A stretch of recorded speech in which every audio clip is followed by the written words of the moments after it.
El teatro no es solo una parte más de la cultura griega, es una parte fundamental. En Atenas, los dramas y comedias procedían de los cantos y bailes realizados por los miembros del culto de Dioniso.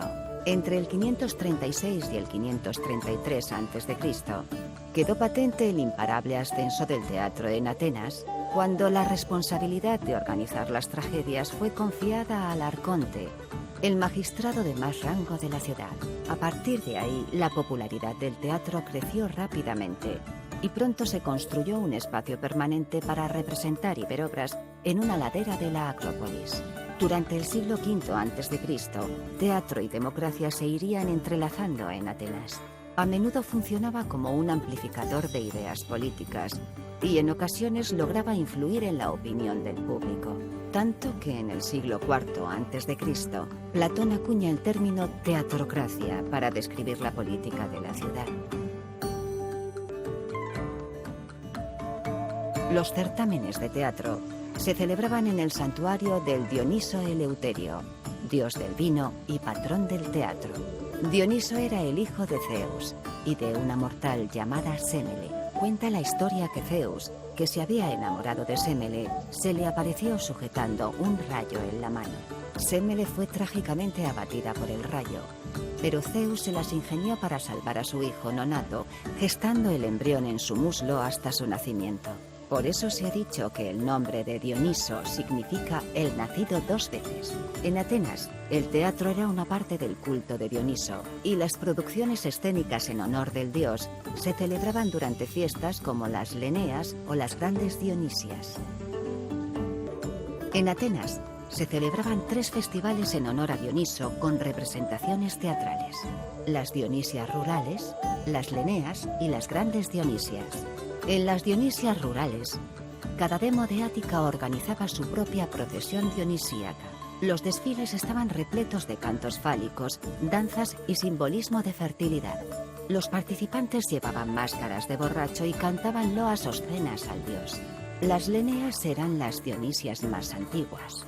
Se celebraban en exclusiva para ciudadanos griegos y consistían casi por completo en comedias. Las Grandes Dionisias, para acabar, eran la fiesta más importante, celebradas a lo largo de varios días. Comenzaban con un desfile, la faloforia, continuaban con competiciones de ditirambo y terminaban con certámenes de teatro sagrados.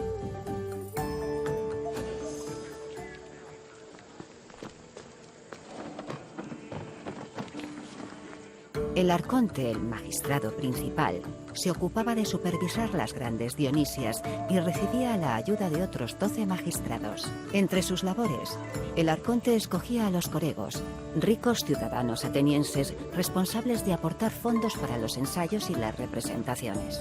2 días antes de empezar el festival se celebraba el proagón, ceremonia en la que los dramaturgos presentaban sus obras. Las Dionisias comenzaban de lleno con la procesión hasta el templo del dios, seguida por sacrificios y un simposio.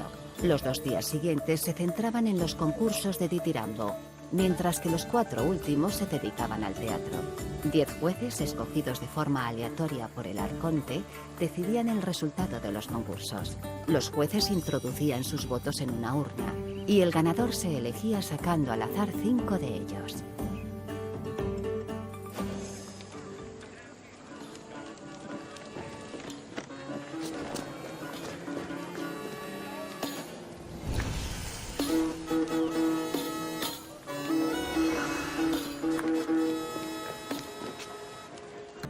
Todos los actores atenienses eran varones, independientemente del género del papel interpretado.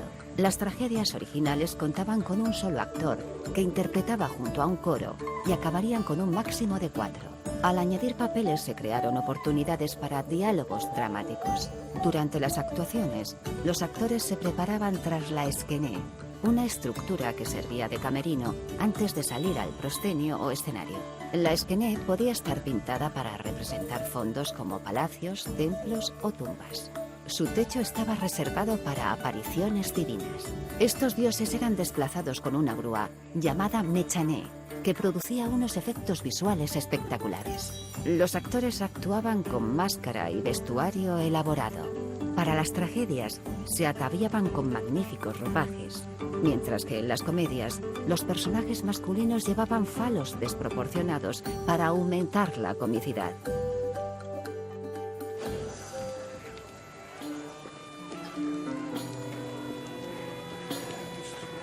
La parte central del teatro era la orquesta, el lugar del baile. Era una gran zona circular en la que actuaba el coro.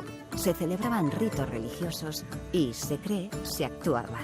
Hombres disfrazados con máscaras formaban los coros. Cualquier ciudadano ateniense podía ser un coreuta, siempre que fuese escogido por el director. El coro también hacía las funciones de telón, puesto que su entrada y salida marcaban el comienzo y el fin de la obra respectivamente. En cada obra se creaban máscaras y vestuario nuevos para el coro, a menudo igual de impresionantes y elaborados que los de los actores.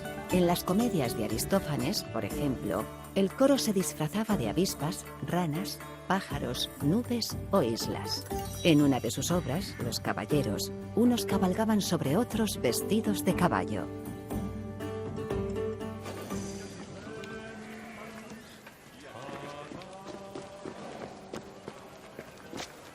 En el Teatro de Atenas, el espacio para las representaciones, cabían 17.000 personas, casi un 10% de la población de Ática. Su excelente acústica lo hacía ideal para el teatro, pero en ocasiones también se usaba para reuniones políticas o desfiles.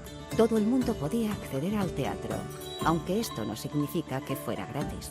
En las primeras filas se sentaban los sacerdotes y oficiales públicos, mientras que la parte central del auditorio se reservaba para embajadores e invitados de honor. Sabemos que los hombres y las mujeres se sentaban separados. En general, la reacción del público era emocional y ruidosa. Durante las actuaciones gritaba, maldecía y arrojaba cosas en función de su humor. Estas reacciones eran parte de la experiencia tanto o más que la propia interpretación.